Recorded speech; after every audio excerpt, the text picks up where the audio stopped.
cair lagi nih ya dari aplikasi pinjol mudah cair 2026 ke Dana. Berhasil landing ke Dana gue senilai Rp2.800.000 padahal kredit skor gue jelek. Nah, buat kalian yang kredit skornya jelek ataupun pinjamannya selalu ditolak, kalian coba aja aplikasi yang gue rekomendasikan ini. Selain mudah banget cair ya, bisa cair ke Dana. Nah, buat kalian yang ingin mencairkan pinjamannya, ikuti aja step by step yang gue berikan. Mudah-mudahan pinjaman kalian akan di ACC. Ini adalah pinjol mudah cair 2026, pinjol tanpa BI checking 2026, pinjol data busuk masih bisa cair.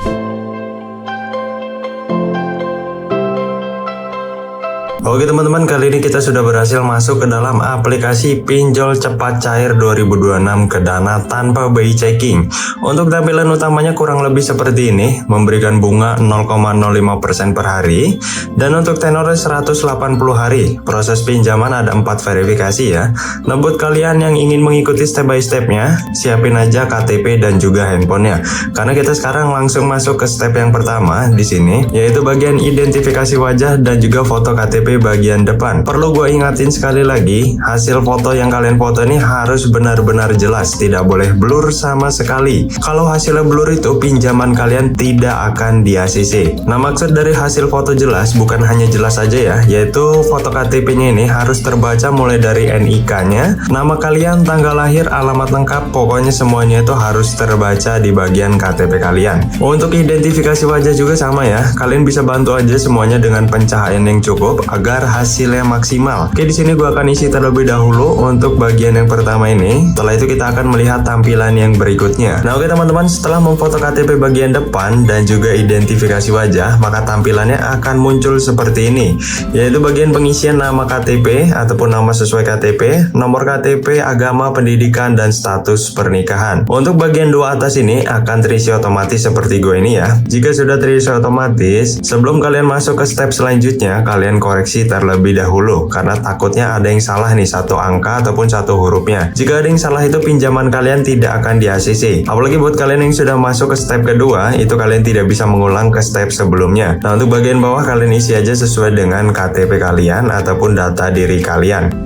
Nah, di sini gue akan isi terlebih dahulu status pernikahan belum menikah. Nah, untuk status pernikahan ini, walaupun kalian sudah menikah atau pengantin baru ya, di KTP-nya belum menikah, kalian isi aja di sini belum menikah. Jadi harus sesuai dengan KTP kalian. Oke, di sini gue akan isi terlebih dahulu ya untuk step yang pertama ini. Setelah itu kita akan masuk ke step yang kedua. Oke teman-teman, di sini kita masuk di step yang kedua. Kalian ikuti aja step by step yang gue berikan. Alasan pinjaman kalian pilih aja di sini biaya kesehatan. Untuk pekerjaan ini penting banget, kalian pilih aja karyawan swasta. Setelah karyawan swasta, masukin nama perusahaannya, diawali dengan CV ataupun PT. Kalian bisa mencontohnya di Google ya, ada banyak sekali pilihan CV ataupun PT yang masih beroperasi hingga saat ini. Nah, disarankan kalian memilih CV ataupun PT-nya itu yang lokasinya terdekat dari lokasi KTP kalian. Untuk penghasilan bulanan, ini nggak perlu dibesar-besarin ya. Kalian isi aja di nominal minimal 4 juta rupiah ataupun cocokin aja dengan UMR kota kalian.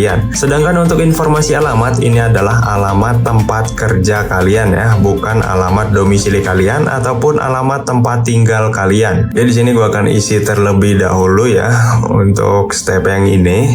Setelah itu kita akan masuk ke step yang berikutnya. Step yang ketiga, di sini kalian harus menambahkan 3 kontak darurat ya. Nah, ini penting banget untuk 3 kontak darurat ini. Nomornya harus aktif, jadi tidak bisa mengisi asal-asalan ya. Kalau tidak aktif ini nomornya pinjaman kalian tidak akan di ACC. Nah, gue akan memberikan tips ya supaya pinjaman kalian di ACC di bagian kontak daruratnya ini. Sebelum kalian mencantumkan ke kontak darurat, kalian usahain untuk telepon beberapa detik aja di handphone kalian yang kalian gunain untuk pinjaman online ya. Nggak usah sampai diangkat, nggak apa-apa, kalian miss call aja. Setelah kalian miss call ataupun pernah melakukan log panggilan, baru kalian cantumkan di sini. Kenapa kayak gitu? Supaya aplikasinya mendeteksi kalau kalian memang punya hubungan dengan nomor kontak darurat yang kalian cantumkan. Oke, di sini gue akan isi terlebih dahulu ya untuk ketiga kontak daruratnya. Ya, di sini kita sudah masuk di step yang terakhir ya, yaitu bagian pengisian rekening bank. Nama pemilik rekening tidak bisa diubah-ubah ataupun pencairannya tidak bisa menggunakan rekening orang lain ataupun orang tua kalian sendiri. Untuk pinjaman online manapun ya, tidak bisa menggunakan rekening orang lain. Jadi nama pencairannya ini harus sesuai dengan nama KTP yang kalian gunain untuk verifikasi di awal tadi. Untuk pencairannya, di sini ada pilihan banknya cukup lengkap ya.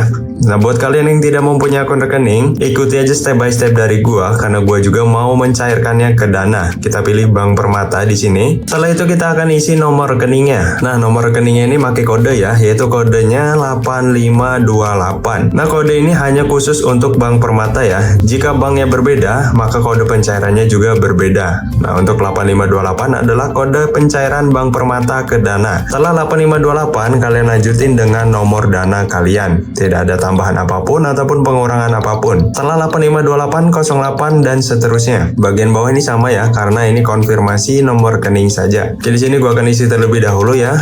Untuk step yang satu ini, setelah itu kita akan melihat tampilan yang berikutnya. Oke teman-teman, di sini gua mendapatkan limitnya Rp2.800.000 dari dua produk ya, dompet digital dan Dana Kilat. Masing-masing Rp1.400.000. Lumayan banget sini kalau cair mah ya. Kita langsung aja ajukan pinjaman di sini dan kita lihat pinjaman telah diajukan, konfirmasi. Nah, ini kita close saja. Setelah itu kita lihat pinjaman kita. Nah, di sini masih belum dicairkan ya.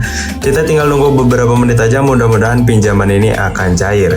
Kalau pinjaman ini cair, kalian bisa ikuti step by step yang gua berikan supaya pinjaman kalian dicairkan seperti gua. Kalau nggak cair berarti aplikasi ini bohong, katanya tanpa BI checking. Dan alhamdulillah di sini pinjaman gua dicairkan ya, senilai Rp2.800.000. Gua kirain ini bohongan, ternyata beneran dicairkan. Kita langsung aja lihat ke rekening Dana ya, beneran diterima atau enggak, karena takutnya scam ya guys ya. Dan kalian bisa lihat di sini sudah landing di Dana gua juga senilai Rp2.800.000 tanpa potongan lagi ya. Jadi aplikasi ini benar ya, tanpa BI checking dan juga mudah cair ke Dana 2026. Jadi kesimpulannya, kalian bisa ikuti step by step yang gue berikan supaya pinjaman kalian di ACC seperti ini. Nah, untuk nama aplikasi yang gue bahas ini bernama Kredit Kancil Pinjaman Aman. Kalian bisa temui aplikasi yang satu ini di Google Play Store handphone kalian ataupun di Get Apps handphone kalian. Aplikasi ini sudah terunduh sebanyak 500.000 unduhan, memiliki rating 4,6 dari 33.000 ulasan. Jadi buat kalian yang pinjamannya selalu ditolak, langsung aja coba aplikasi yang satu ini, ikuti tutorial yang gue berikan supaya cair pinjamannya.